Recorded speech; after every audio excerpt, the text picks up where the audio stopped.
Welcome back to this amazing podcast on the Diplomacy Next. And we have a very special guest today for the discussion. And the topic is also very much interesting given the fact that there is a new template at work, and we expected downstream of it that the change that have happened over the horizon of politics, of economy, of security, and other things. We'll be talking about J&K's economy post 370 abrogation back in 2019, and I'm being joined by one of my friends and school juniors, if I'm not wrong. Apart from that, I would love to draw your attention to this very important thing about him is that he has been always on the move, talking about things, having triggering conversations, and writing many things, and also engaging people via sports, via art, and many other mediums and means. My simple and straight question to the guest that we have, first of all, I'd like to welcome Mr. Javid Dar Saab on this very important podcast. Thank you so much for giving me this opportunity to speak on economy. Thank you. And my straight question from the bat will be that how do you view the difference between the economy that used to be there and the economy that we are seeing now? I mean, there are things that government from the center has deliberately initiated in order to set the region and the union territory on a new path of economic prosperity, development, progress. People are talking about it. Apart from that, there have been certain red flags that have been raised by journalists, by analysts, and by many other commentators on J&K and its economy, especially. Given the fact that you are from the region itself, and your uh, understanding of things as a student and then as a researcher must be something that will add value to this conversation. I expect something that will be more factual, that will be more realistic when we talk while through this conversation. Over to you, Javed Saab, for the first remarks. Uh, Thank you so much for this opportunity, and let us discuss, economy 2014 onwards first. As we know, the economy of Jammu and Kashmir is primarily services based and agri oriented. You know, and also during the past many years, the Union Territory of Jammu and Kashmir has been marching on the path of development as a result of government's initiatives. And I also uh, would say that the previous governments, regional powers, they were also focused on developing economy of Jammu and Kashmir. But yeah, this government's, since Prime Minister Narendra Modi came to power, uh, many things happened that should have happened in the past as well. For certain reasons, they were not, taken into consideration or whatever. We all know the reasons here. But anyways, let us discuss. The Kashmir. We know the Kashmir economy, which is multifaceted by the fact that it has contributions from the variety of sectors.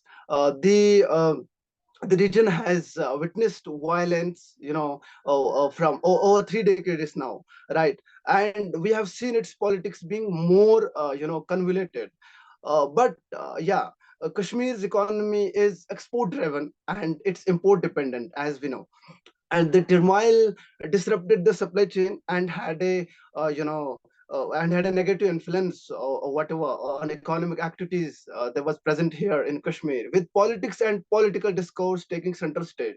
But now, let's understand, the ground realities economically, and an emphasis on the last many years since abrogation, are right from 2014 onwards, since Modi took over as the prime minister, of India. uh, so the major, contribution to the region's economy, as we know, comes from exports, as a substantial part of that comes from agriculture and allied activities. uh, we know that, uh, the five major sectors are contributing to the region's economy. right? It is agriculture, horticulture, and then it's tourism, then handicrafts, then we have industries and government jobs, right? So I'm trying to a little throw a light on this. As we know that 60 to 70% of the Kashmir's population is supported by agriculture and horticulture. Although the service, it attributes to this 30% to the union territories, GDP in significance to its proportion of the population. And then we have tourism sector, which varies, but on an average implies over 1 million people. And then we have handicraft sector, which implies, cottage industry, which implies around 1 million people. And it plays an important role in the UT's economy structure. If we go through, agriculture and horticulture, which is why 70% people of the population, depend on it, and it's allied activities. And uh, estimates suggested that annual turnover of this sector now is over 9,000 crore. Uh, and this industry is crucial to Kashmir's economy, implying 7 lakh people who are dependent on this. And if we see from last many years, since abrogation of 370, there has been agriculture development is the main, focus. And the administration, the government has unveiled significant advancement for the regions, you know of agriculture development. And they have not only achieved the new heights of agriculture on ground, but the farmer welfare schemes, sponsored by prime minister, such as Kisan Saman Nidhi, Kisan Fasal Bima Yojana, PMKSY, and NAM schemes. They have really helped farmers of Jammu and Kashmir to increase their income, right? And if you go through, in the past, the successive government, the local regional parties, they were also more focused on agriculture, on these sectors. But I don't know, for some reasons they were not they were not able to do whatever they would have done. There was a little budget for this, sector, and now we see rupees 3,106 crore has been allocated in budget 2023-24 to create enabling environment for transparent, agriculture and allied sector, to increase farmer income and to ensure food security and accelerate union territories, economic growth in agriculture. And we see there is a holistic agriculture development plan that has been rolled out. If we believe, if we see the government reports, 29 to 30 proposed projects are now being started, and with 5,000 crore for the next 5 years, to sort of increase the turnover of the agriculture in Jammu and Kashmir. At the same time, if we see at the saffron sector, this is an interesting fact that we see that recently union government awarded GI, geographical indication tag, to the Kashmir saffron. So, which I believe it is to promote the Valley's brand at the international level. It should have happened, long back by the local governments. By it should have been done by the regional governments. But I don't know for what was the what stopped them, because if you take the international, it is product to the international market, you need to have GI tag that would cater and attract investors, and also customers towards your product, your clients towards your product. It indicates that this product comes from the particular region, and its origin is its origin is from that particular region. So the tag has been due to Kashmiri saffron. It is only to promote Kashmir at the international level, and the place called Pampur, which is a hub of saffron, we that has a bumper craft season this season and last as well, due to initiatives taken by the national mission. And if you go through the papers, you will see a project of 4,000 crores was approved by this government, within an area of more than 3,000 sectors for saffron cultivation, to rejuvenate this sector. So this is a big boost for the agriculture sector of Jammu and Kashmir, where most of the people depend on this sector. So then you look at Jammu and Kashmir's I mean you look at the other sectors. As I mentioned that the GSDP of JNK has been estimated rupees 2.31 trillion in 2023-24, and the Union Territory GDP GSDP increased at a CAGR of 8% between 2018 2019, and then it continues 2023-24, and that's a huge.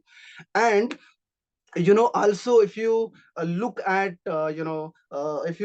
since 2019, I see that what has happened is that the present government at the center, they have shifted their focus on finding out what was there in a report that came out, that was published a decade ago. And while analyzing the development scenario in Jammu and Kashmir, then Planning Commission, which is now Niti Ayog, they had then lamented the poor growth in the region, and that attributed to various factors. That report, they had said that the climate of armored militancy in Kashmir and the low productivity in agriculture and the light sector, horticulture, handicrafts has impeded employment and income generation.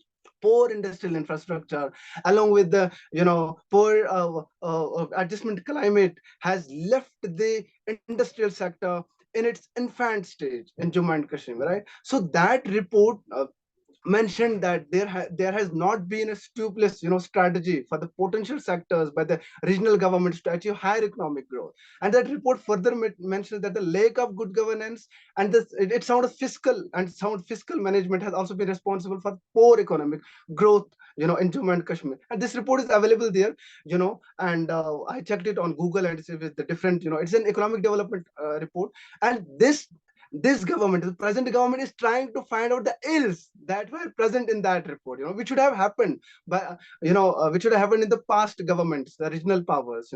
Now this government has focused since 2019 abrogation in finding the ills in that report, regarding economic strategy, and trying to address, as mentioned by then Planning Commission, which is now Niti Ayog report. So it looks like that since 2019,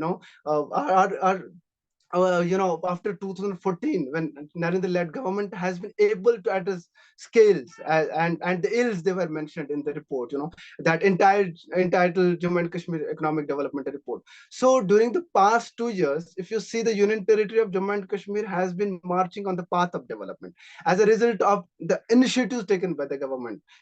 This is all there are two three things into it.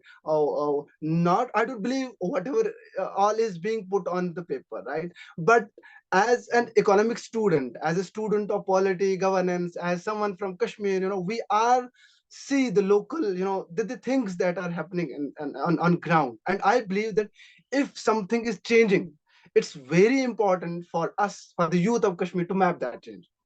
Thank you.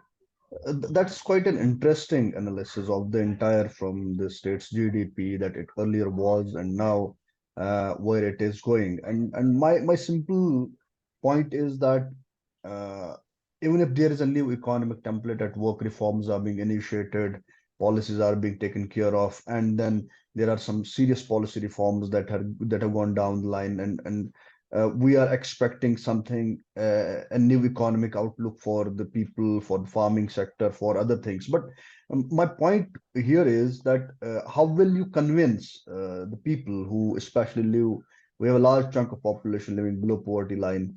They have apprehensions because the food security issues, and also apart from that, there have been people who have been talking against this introduction of smart meters. Although, see, the point is that economically, if you are putting placing a new thing on the table for the people, even if how even if it's the brighter side of it is that people will benefit, the poor people will benefit.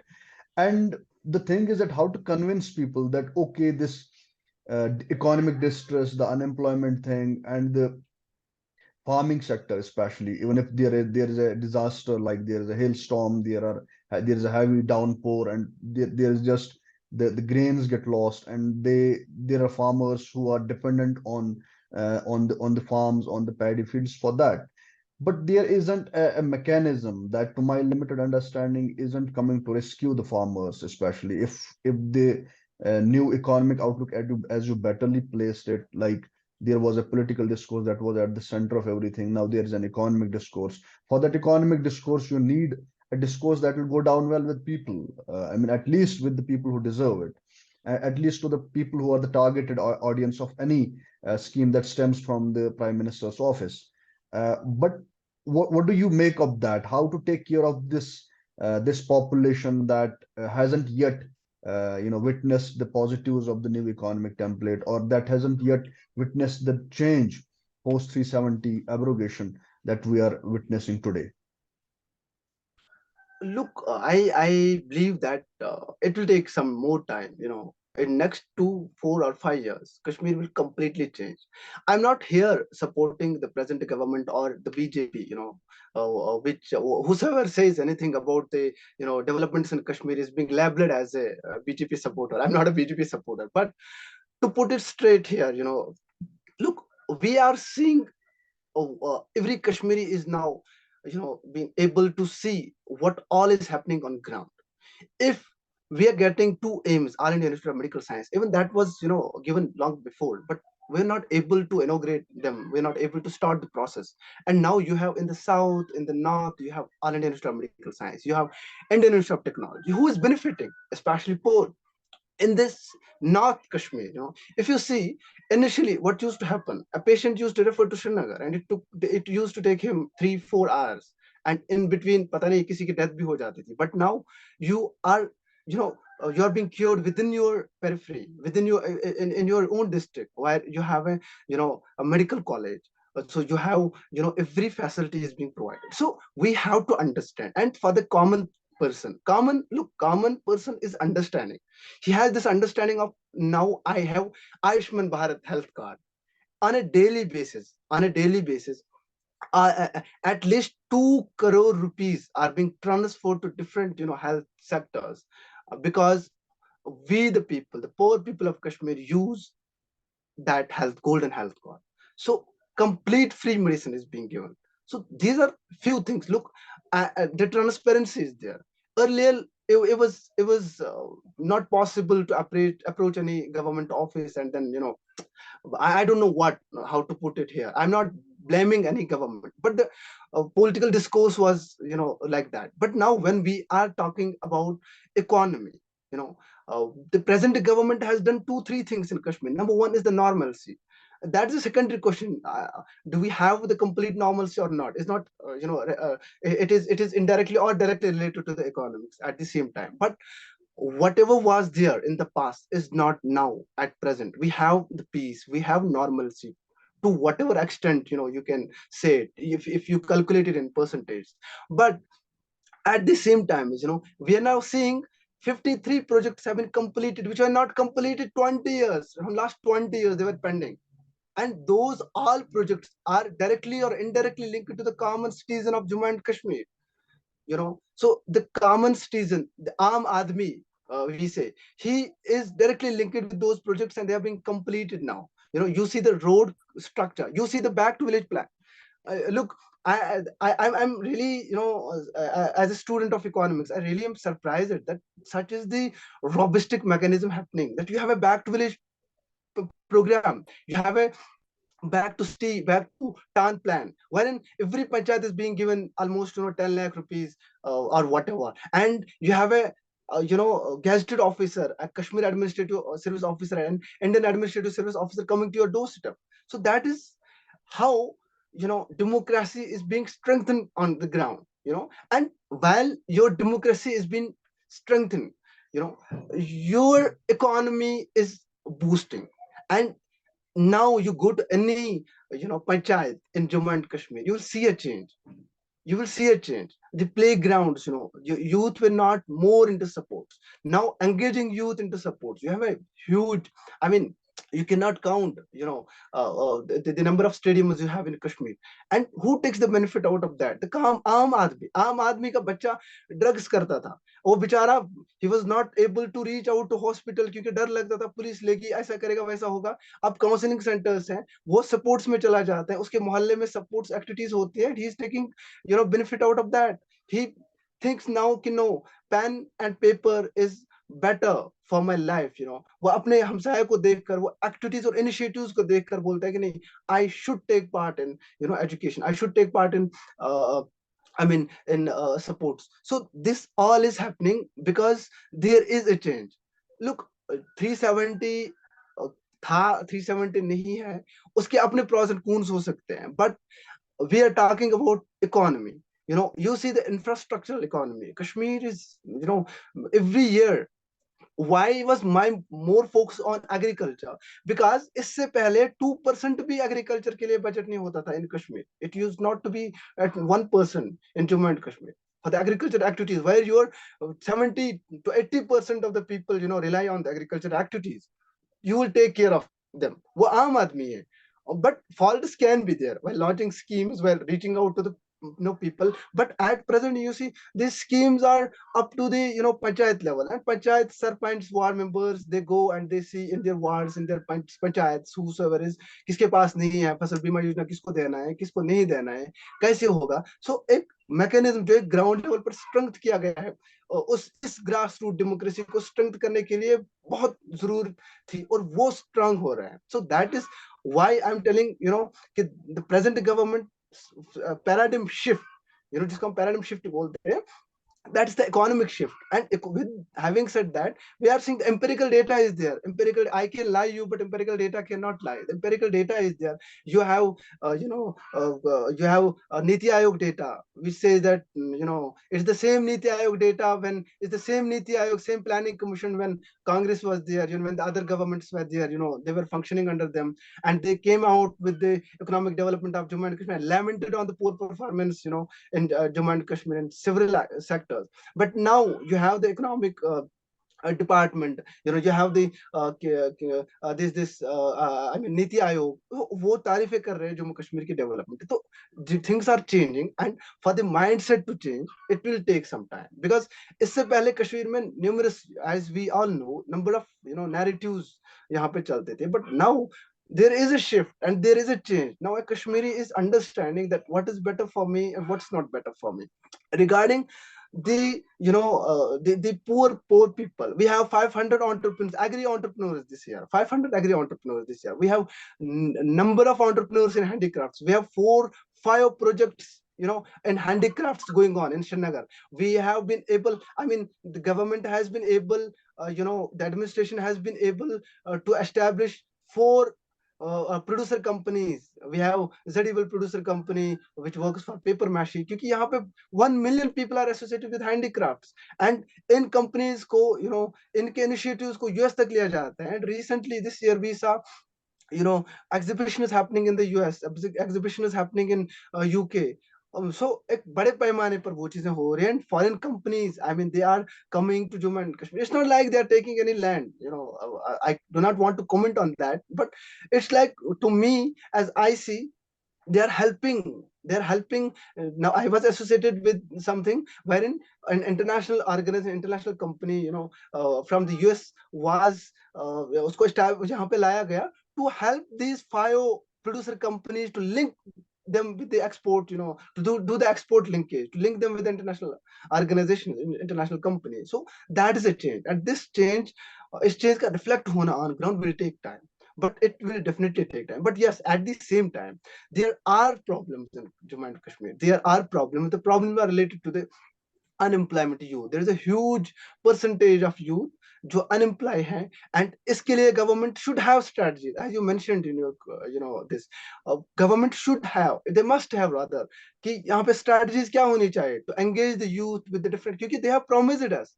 government has promised us. I think they are working on that, but they need to, they cannot wait, because the youth उनकी age आ रही है, and जो examinations के लिए यहाँ पे organisation exams करते थे, उनको भी देखना पड़ेगा, क्योंकि काफी ज्यादा स्कैम्स की भी बात हो रही है. तो that all I think the transparency is there, and now this government is, they have been able to control whatever ills are there in Jammu and Kashmir. But now the need is to have that strategy and to focus more on those ills, and also to come up with a robust holistic approach to engage especially youth of Jammu and Kashmir in defense sector. We do not have any viable extension of corporate sector yet. So the need is to have that viable corporate sector in Jammu and Kashmir. You cannot have one company and then you say that we are bringing company. No, we need to have many ventures here in Jammu and Kashmir, so that everyone, including me, whosoever is a qualified or not qualified, skilled, semi-skilled, get a job, right? So that is at that point of time we will say that no, there is a true economic development. But at the same time, I would say that at present, it was very difficult, I believe, for the government, to sort of come out with that strategy कि किस तरह से यहाँ की economic सूरत हाल को बेहतर बनाया जाए. But I believe, as a student, as a Kashmir youth, that things are changing, and it's very important for all of us to map that change. That's quite being too much optimistic about things. I hope that this optimism converts into a reality.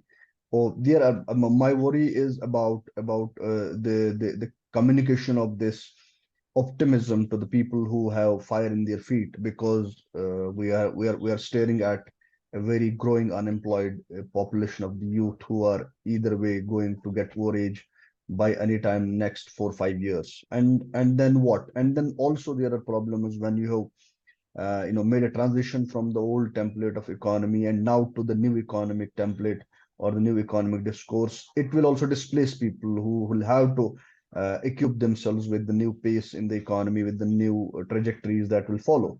And if we count the achievements, be that in democratic setup, be that in on social lines, be that on even on the psychological front, we'll say there are n number of initiatives that have been taken by the current central government under the leadership of Mr. Narendra Modi. And then also we are looking at a change that will be positive in the long run. If we count them from health, from tourism, from infrastructure, many things are changing. The entire landscape is changing. But the thing is still that the issue of mobility, certain quarters are not still connected via the train, certain quarters are not well connected by the national highway, or we see there are remote areas that have still inaccessibility of inaccessibility to their health, availability, and also to their facilities within their circles, within their radiuses, for that matter. There are also, I mean, most of the Kashmir does live in the hilly patch of this part of the country. So my thing is that how to communicate this entire thing to that you answered when you said that there is a change that's needed to have a changed mindset while we approach the new reality. But yet again, I'll come back to this thing that there is a smart city project that's going on. What do you make of that? Are there any big takeaways from that? Are we looking at Srinagar seriously getting smart via the infrastructure, via the facilities, via the landscape, via the management of the waste, or it's just the media optics that government, in order to claim the credit or in order to chest thump that okay, they have been doing something seriously good, so that they are talking about the smart city? What do you make of that? You have been living in Srinagar or around. No, no, What do you make of that? yeah. Yeah, look. I would say that quite, if you go back to 2014, 15, 16, 17, when we used to sort of move around in Srinagar city, it was very, I cannot say you, I cannot explain you. My friends used to tell me, "Arey yaar, what is happening? What is this all happening? कब हम एक develop एक metropolitan city की तरह, world will look at us." But now, post 370 abrogation, we are seeing the change. That is why I mentioned that if something is changing, it's very important for me, for us, all of us, to map that change. And now I believe that Srinagar city is changing under smart city, project. There is a robust mechanism that is taking place, that is happening, and everything is being, put where it should have. Yeah, and you have, you have जो इसका नक्शा है, you have a sort of, it reflects the foreign city. Now if you go through polar view and you see, you'll feel like you are in some in some UK city. So this is something that we never imagined. I, as a youth, we never imagined that Srinagar city would have such a reformation, and that reformation is really, helping Jammu and Kashmir's economy. How? Because of tourism. You see, lot many people are coming now, not just to see Dal, to go, to Pahalgam, Sunmarg, Gulmarg, but they are coming to take a selfie. There's a selfie point to take a selfie, to visit Polo View Market, to visit new, Gantaghar at Lal Chowk. So the whole, I mean, transformation, whatever has happened, has really, it is really pivotal for the Kashmir economy, and it was need of the hour for the Srinagar city. Look, we have Srinagar city comes under uh, UNESCO's creative city of art, craft, and folk arts, right? So it was important for the government. It was important for the civil society to come out with a strategy to rebuild Srinagar city, the way it should be. It should reflect, at the international level. So you see, the recently G20 meeting was held. All those diplomats, the ministries of different countries, when they visited Srinagar, so they all praised. They give a message of peace and message of development, and many diplomats, wrote in so many publications that we are coming out from Srinagar with the message of peace and development, because they saw the Srinagar city changing, and this change, this change is the requirement is the need of the hour. You see that, before 2019, or before this reformation, Srinagar city reformation, there was a mess, huge mess, big traffic mess. It is still there, but they have been able to adopt some strategies which are minimizing, this all I sort of threat, within the Srinagar city. Be it your I mean be it streets, Srinagar streets, especially under smart city. Be it, the car parking. Now you have the power car parking. You have so many things have been done. The electricity poles you won't find out now. Everything has been, underground. So this thing is very important. But now the things are in process, and this process will take time. It should not be like that I come out and I go to Srinagar city, I see, no, I'm not, able to park my car here. My point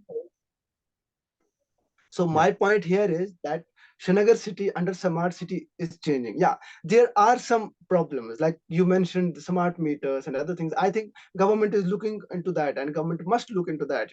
They must address the public grievances. But or the overall, if you see the development scenario in Srinagar city, that has changed. The makeover of downtown Srinagar city as a city of art and craft, because downtown used to be a hub of crafts in Kashmir. That is happening now, and it's reflecting a change and a new Kashmir, which we see Naya Kashmir. Even if you not give it name of Naya Kashmir, but you see that, everything is being done keeping into consideration our past, keeping into consideration our tradition, our traditional things. So this way, I may say that Srinagar city is progressing, Kashmir is progressing, and it's very important to map that progress.